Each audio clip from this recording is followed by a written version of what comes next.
especially. They love Aibo. They really want to play with Aibo, you know, when it's right there in front of them, and they really want to take him home. Paro, look how cuddly he is. I couldn't put him down. Paro is such a hit. You know, the old folks in Japan, when they interact with Paro in these nursing homes and whatnot, they end up smuggling Paro into bed with them at night. I can see that. And so Paro is such a hit. Maybe we're going to take a question from the audience here in the studio. Any of you guys have a question for us? Yes, please.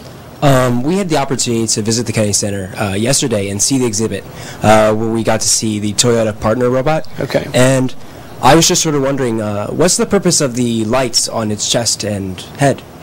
That's a good question. What is the purpose of the lights on the chest of the Toyota Partner robot? I think part of that is just for looking cool, and you know, to see this kind of, you know, horizontal light going up and down like that on his chest. It looks pretty neat. It looks like something from Tron. Remember that old gem? I do, absolutely. I think part of it may also be to show the way that Partner robot is breathing, because he's using his artificial lungs. So certainly functional and aesthetic. And the blue light's very soothing as well. It is very soothing, a lot like Paro, maybe.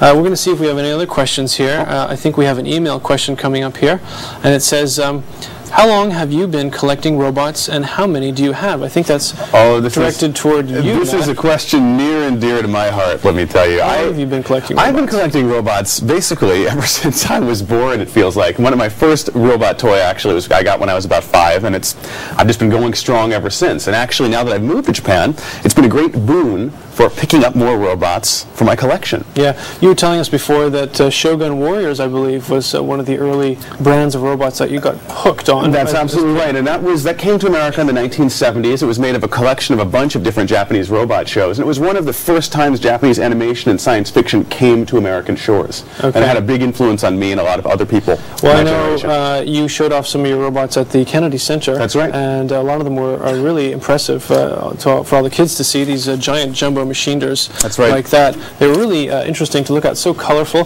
We've got a photo of one of them over behind your shoulder. That's true. I think that's Mazinger Z. That is actually the very first jumbo machinery robot ever sold. Wow, he must be worth quite a lot of money now if you can get your hands on one. If you can get your hands on one, that's right. Let's see if we can take another question from the audience. Any of you guys have any more questions for us? Yes, please. For ASIMO and for the Toyota Partner robot, what type of time and money and manpower does it take to create one of these? Wow. Wow. More than the $6 million man took, maybe. I think Honda officially says that it will not reveal how much time and money it has spent on creating ASIMO. I think untold man-hours, person-hours of labor, decades of research, and probably untold millions of dollars on R&D that went into ASIMO.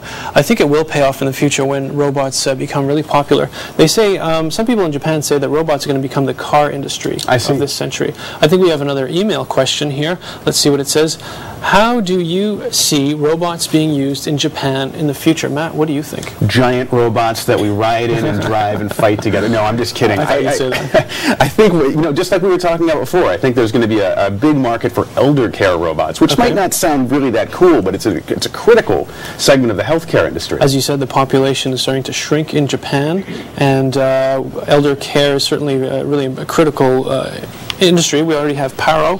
We have these strap-on exosuits that we boost your power that we mentioned before. So the elderly is they're kind of like guinea pigs, right, for these robots. I guess you could look at it that way. Yeah. We're going to take another question from the audience. Yes, please. How does technology and education differ from Japan to the U.S.? Matt, what do you think about that one? Well, this is a really interesting question because I think in America much of our technology comes out of the military, and so you've got robots like the Predator or all sorts of kind of scary-sounding Terminator-like robots. Yeah, the Predator aerial drone. Absolutely. And there's also the Crusher, which is an autonomous vehicle. Predator, Crusher. There's also one called the Reaper, I believe. Right, the Reaper. And whereas in Japan, much of this comes from anime and science fiction, and people are trying to create robots that help society. And so you'll have robots like Pyro, the robot seal, which obviously is not much of a predator, no matter how much you look at it. Paro can never be scary. I think, speaking of Paro, we've got another email question. It says, how long does it take to make a robot like Paro? That's a really good question. Paro looks really simple. right? Just a seal with deceptively simple. But it took years of research to make Paro. I know that Dr. Takanori Shibata in Japan, who made him, put like more than 5 years or 10 years of research into that cuddly guy. He also made a cuddly cat robot called Nekoro, which was marketed in Japan. So it takes a long time to get the look of the robot correct. The actuator movements have to be correct, and of course it has to be safe. Safety in robots is key. Absolutely. Especially in Japan now, as more of these advanced robots are coming onto the stage. They're helping people in their everyday lives, and we don't want to get people injured by robots, because I don't know if you know, but the first person ever to be killed by an industrial robot was a Japanese fellow. I see. Was that a factory accident? As a factory accident, yeah. In Kawasaki Corporation, they had a factory robot, and this poor fellow went in to do some maintenance on the robot, and he forgot to turn off the switch. I see. And unfortunately, he met an untimely end. Let's see if we have another question from the audience, please. Yes. Well, a couple decades ago, they were having trouble making a robot simply walk upright on 2 legs. But now with these more humanoid robots, what do you think the next big advancement will be? That's a very good question. Matt, what do you think about that? Well, now that they've kind of, I think, figured out, so to speak, how to make a humanoid robot, it's going to take a big leap in artificial intelligence to really bring these robots into our daily lives. And I think actually that is where the next phase of development is going to be. I agree. Artificial intelligence is the way to go. We've run out of time. I'd like to thank our guests Matt Alt and Gail Drake for participating in today's program, as well as the Battlefield RoboCats. I'd also like to thank the viewing audience across the country for emailing their questions and sending their questions into the program. Thanks for being with us. Meet the artists after the show. You and your students can ask questions of the artists after each broadcast by emailing us at kcperfarts@aol.com.